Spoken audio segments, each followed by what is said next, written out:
दोस्तों, आज मैं जो आपको कहानी सुनाने जा रहा हूँ वो एकदम सच्ची घटना पे बेस्ड है। दोस्तों, आज मैं आपको बताने वाला हूँ एक श्राप के बारे में, जो श्राप एक परिवार पे सदियों से चलता आ रहा था। ये कहानी है बिहार के एक गांव की, जिसका नाम सुल्तानपुर था। इस गांव में दोस्तों नॉर्मली लोगों जैसा एक परिवार रहता था। इस परिवार के अंदर एक बेटा, उसके माता पिता और उसकी बहू रहती थी। दोस्तों, ये लोग इनके घर की बहू को बहुत टॉर्चर किया करते थे। उस घर की बहू का नाम था उर्मिला। उर्मिला के माता पिता बहुत गरीब थे और वो लोग इन्हें ज़्यादा दहेज नहीं दे पाए थे। इसके वजह से इन लोग उर्मिला को बहुत टॉर्चर करते थे, उसे मारते थे, पीटते थे और कहते थे दहेज ला दहेज ला। बट उर्मिला को पता था कि उसके माँ बाप के पास उतने पैसे नहीं है। वो लोग अपनी जान, अपना सब कुछ भी बेच देंगे तो उतने पैसे नहीं दे पाएंगे जितना ये मांग रहे हैं। तो उर्मिला चुपचाप सब कुछ सहन करते रहती थी। एक बार की बात है, उर्मिला के पति के पापा ने बोला कि अगर जो तुम लोगों ने मुझे दहेज नहीं दिया, अगर जो मुझे 4 लाख रुपए नहीं दिए, तो मैं यहीं के यहीं उर्मिला को जला के मार दूंगा। उनके माँ बाप ने इसके पैर पकड़े, हाथ पकड़े कि प्लीज़ हमारी बेटी के साथ ऐसा मत करो। दोस्तों, यहाँ पे मैं आपको बता देना चाहता हूँ कि उर्मिला के माता पिता के पास इतने पैसे भी नहीं थे कि वो उर्मिला को अपने साथ रख सके, उनके साथ रख सके। उर्मिला के माता पिता इन लोगों के पैर पकड़ने लगे, इनसे हाथ जोड़ने लगे कि प्लीज़ हमारी बेटी को रख लीजिए, ऐसा मत कीजिए। बट ये लोग कुछ मानने को तैयार नहीं थे। उसी दिन की रात को ऐसा हुआ कि उर्मिला अपने बेड पे सोई हुई थी। अचानक से उसका पति आता है और उसे उठा के उसके साथ ज़बरदस्ती करके दोस्तों उसे बेड से बांध देता है। अब उसके पूरे घर वाले उसे टॉर्चर कर रहे थे। कोई उसे कोड़ों से मार रहा था, कोई उसे डंडे से मार रहा था। और आखिरी में उर्मिला के ससुर ने उसके ऊपर मिट्टी का तेल डाला और उर्मिला चिल्ला रही थी, प्लीज़ आप मुझे छोड़ दीजिए, प्लीज़ आप मुझे छोड़ दीजिए। बट उर्मिला की बात किसी ने नहीं सुनी और उसके ससुर ने उस पर मिट्टी का तेल डाल के उस पर आग लगा दी। दोस्तों, उर्मिला उसी पलंग पे, उसी खटिए पे बंधी हुई चिल्लाते रही, लेकिन उसकी मदद करने कोई नहीं आया और वो उसे ज़िंदा जला दिया गया। जब सुबह हुआ तो उसकी जली वली जो भी रास्ते का जो भी पार्ट बचा था, उसे इन लोगों ने एक झोले में बंद किया और फेंक दिया। और वो लोग जब इनके घर पता करने आए कि उनकी बेटी कहाँ है, तो इन लोग तो पहले इन्हें अंदर नहीं आने दे रहे थे। और जब ये अंदर आए और इन्हें इनकी बेटी नहीं दिखी, तो इन्होंने उनसे पूछा, हे मेरी बेटी कहाँ है, क्या क्या तुम लोगों ने उनके साथ? उन लोगों ने कहा, भाग गई तेरी बेटी को नहीं रहना है, दिखा दी उसने अपनी औकात। उर्मिला के माता पिता इस बात को मानने के लिए बिल्कुल भी तैयार नहीं थे, क्योंकि उन्हें उनकी बेटी पे पूरा भरोसा था। उन्हें पता था कि उनकी बेटी कैसी है। जब उर्मिला के माता पिता ने इनसे बहस करने की कोशिश की, तो इन लोगों ने उन्हें धक्के मार के घर से बाहर निकाल दिया। और ऐसे ही कुछ दिन तक उर्मिला लापता रही और गांव में सब लोग उर्मिला को ढूंढने में लग गए। बट दोस्तों, थोड़े दिनों बाद एक आदमी को एक बोरे में कुछ मिलता है, जिससे बहुत गंदी बदबू आ रही थी। जब उस लोगों को बुला के उस बोरे को खोला गया, तो उसमें उर्मिला की जली हुई लाश थी। उसकी आधी बॉडी जल चुकी थी, उसकी चेहरे की हड्डियां दिख रही थी और पूरा बॉडी कोयले की तरह काला पड़ चुका था। लोगों को ये देख के बहुत डर लग रहा था। डर क्या, उन्हें घिन आ रही थी, उन्हें उल्टी आ रही थी। बट वो लोग अब क्या ही करते, कोई भी उस बॉडी को टच नहीं कर रहा था। तभी उसके माता पिता वहाँ पे आते हैं और उसे पकड़ के रोने लगते हैं कि बेटा क्या हो गया, क्या हो गया। और रोने धोने के बाद, लोगों के समझाने के बाद, जब उसके माता पिता को थोड़ा होश आता है, तो वो लोग उसका अंतिम संस्कार कर देते हैं और बहुत श्राप देते हैं उनके ससुराल वालों को। अब दोस्तों, काफ़ी वक्त बीत जाता है और उसके पति ने दूसरी शादी कर ली होती है। और जब दूसरी शादी उसकी हो जाती है, तो जो इसकी नई बीवी आई, उसे कुछ नहीं पता था कि उर्मिला के साथ क्या हुआ, क्या नहीं हुआ। उस बेचारी को तो ये भी नहीं पता था कि इस आदमी की कोई पत्नी रह चुकी है। इन लोगों ने सबका मुंह बंद करवा के रखा था, हर एक आदमी का। इसीलिए अब जब 1-2 साल बीत जाता है दोस्तों, फिर थोड़े दिनों बाद उसकी जो नई पत्नी आई है, वैसे मैं आपको बता दूं, उसकी नई पत्नी का नाम गायत्री है। अब गायत्री को अलग अलग से विजन्स आने लगे।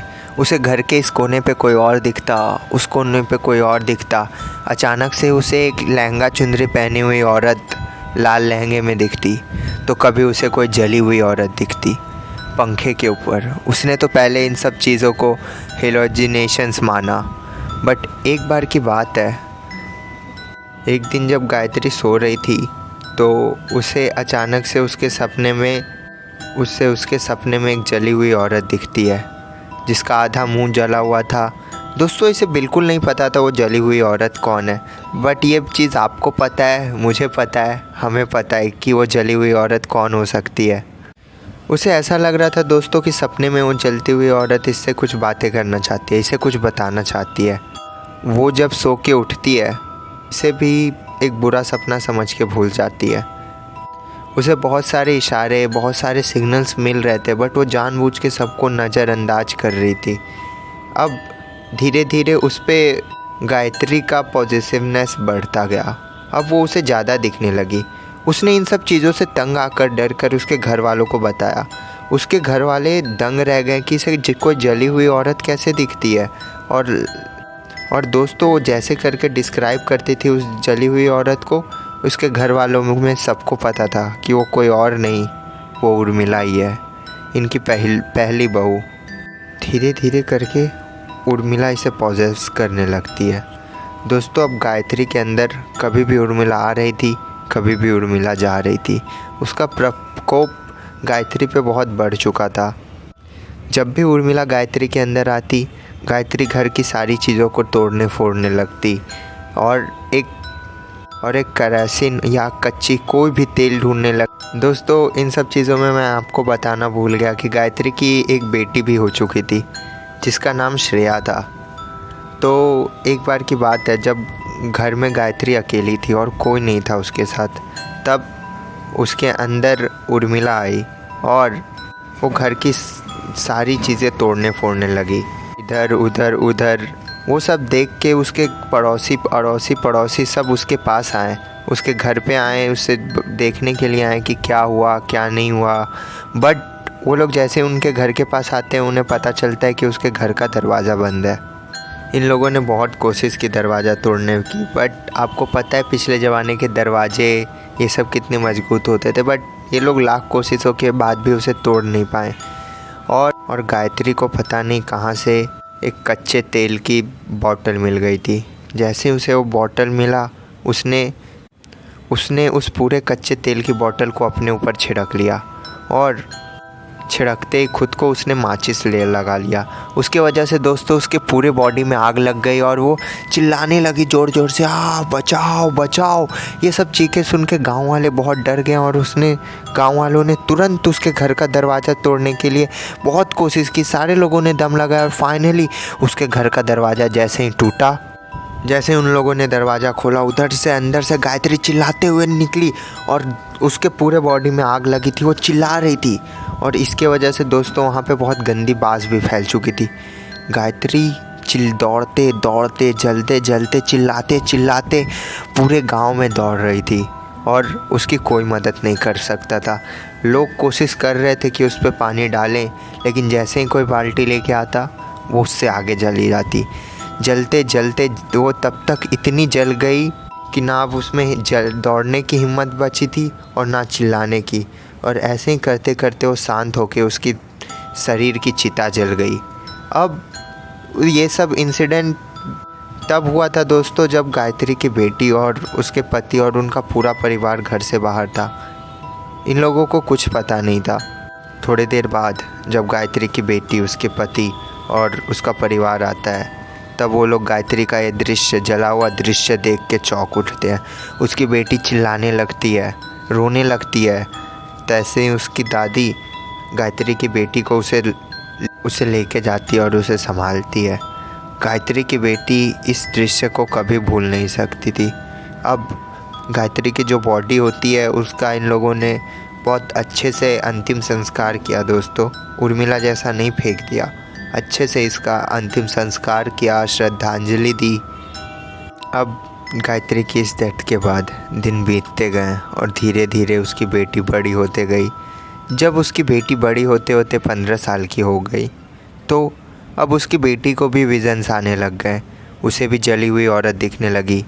दोस्तों उसके लिए वो जली हुई औरत कोई और नहीं, उसकी माँ होती थी।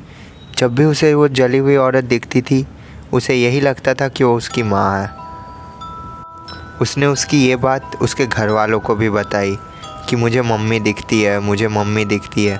बट उसके घर वालों को पता चल गया था कि उसे कौन दिख रही है। अब ऐसे ही करते करते उसके पापा और रिस्क नहीं लेना चाहते थे। उसे बाबा के पास लेके गए, तांत्रिक के पास लेके गए।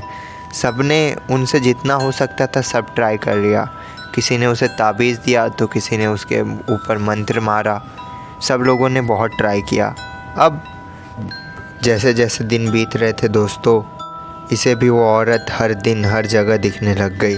इसे भी वो जली हुई औरत दिखने लग गई और वो जली हुई औरत ने अब इसे डराना भी स्टार्ट कर दिया था, बिल्कुल वैसे ही जैसे इसकी माँ के साथ हुआ था।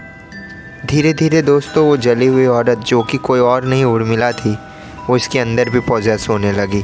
ये भी अपनी माँ के जैसे हर चीज़ को तोड़ने लगी, फोड़ने लगी, खुद को मारने लगी, अपने नाखूनों से दीवार को नोचने लगी। ये इतने ज़ोर से दीवारों को नोचती थी दोस्तों कि इसके नाखून उखड़ जाते थे, बट ये फिर भी नहीं रोकती थी। आप विश्वास नहीं करोगे कि 4 बड़े बड़े लोग मिल के भी उसे वो करने से नहीं रोक पा रहे थे जो वो करना चाहती थी। उसके नाखून टूट जाते थे उसके। जब इसके अंदर उर्मिला घुसती थी, इनकी बेटी ज़ोर ज़ोर से चिल्लाने लगती थी, तेल ला के दे, तेल ला के दे, तेल ला के दे। अब इसके बाप को और डर लगने लगा। तभी एक तांत्रिक ने इसे बताया कि तुम्हारे लिए यही अच्छा होगा कि तुम लोग ये घर छोड़ दो। जैसे ही उसने ये बात सुनी कि हमें घर छोड़ दो, उसके अंदर वो और घुसने लग गई। दोस्तों ये बात सुन के उर्मिला बहुत गुस्सा हो चुकी थी और वो अब इस नन्ही सी बच्ची का सर दीवार में ज़ोर ज़ोर से इसके अंदर घुस के ही पटकवाती थी। इससे जो हो सकता था वो करती थी इसे हार्म करने के लिए।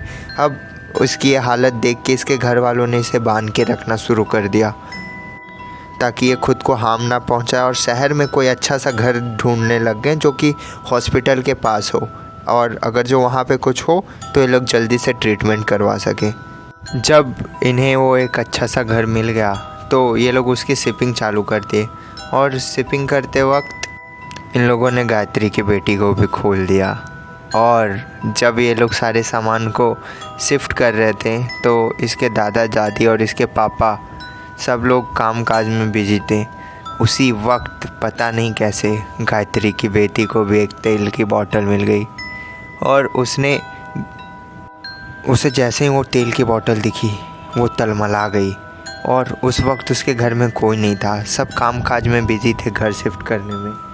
उसने तुरंत उस तेल के बोतल को खोला और खुद के ऊपर छिड़क लिया, और छिड़कते ही उसने खुद में आग लगा ली। दोस्तों जब उसने खुद में आग लगाई तो वो भी अपनी माँ जैसा दौड़ने लगी। दौड़ते दौड़ते जल रही है, वो चिल्ला रही है, कोई बचाओ कोई बचाओ। और ऐसे ही करते करते इसकी भी मौत हो गई, और इसके आगे कभी इनका ख़ानदान नहीं बढ़ा। तो दोस्तों ये थी बिहार में लगे हुए श्राप की कहानी। और अगर जो आप ऐसी कहानियाँ और सुनना चाहते हैं तो प्लीज़ हमारे चैनल को सब्सक्राइब करें, और अगर जो आप ऐसी कहानियाँ और सुनना चाहते हैं तो प्लीज़ हमारे चैनल को सब्सक्राइब करें और नोटिफिकेशन ऑन कर दें। आप अपनी डरावनी कहानी या आपके साथ हुए कोई हॉरर एक्सपीरियंस को शेयर करना चाहते हैं तो प्लीज़ हमारे कमेंट सेक्शन में चेक करें और वहाँ पे दिए हुए ईमेल से हमें कांटेक्ट करें, और वो ईमेल हम कमेंट सेक्शन में भी पिन कर रहे हैं।